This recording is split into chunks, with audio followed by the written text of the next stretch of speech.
বয়ে যাচ্ছে মাঝারি তাপপ্রবাহ। এদিকে তীব্র রোদ ও অসহ্য গরমে অতিষ্ঠ জনজীবন। খোলা আকাশের নিচে কাজ করা শ্রমজীবী মানুষ পড়েছেন চরম ভোগান্তিতে।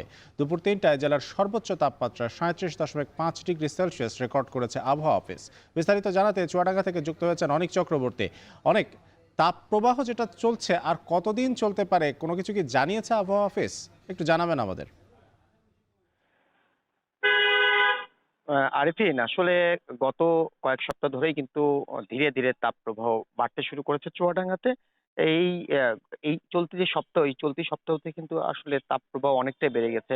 রোদের প্রখরতা এত বেশি যে সাধারণ মানুষ কিন্তু আসলে ঘরের বাইরে থেকে আসলে বের হচ্ছে অনেকটাই কম। যারা প্রয়োজনের তাগিদে বের হচ্ছে তারা আসলে কাজ করে গাছের নিচে ছায়াযুক্ত স্থানে অবস্থান নিচ্ছে।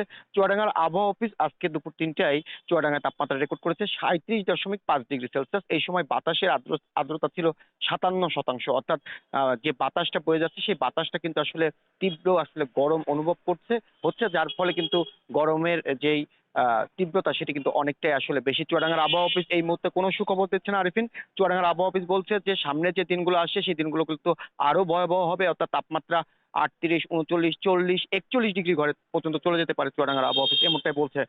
এছাড়া যদি বলি, গরমের এই প্রখরতায় সকাল থেকেই কিন্তু আমি দেখেছি যে সড়কগুলো কিন্তু ফাঁকা ছিল, অন্যান্য দিনের মতো ছিল না।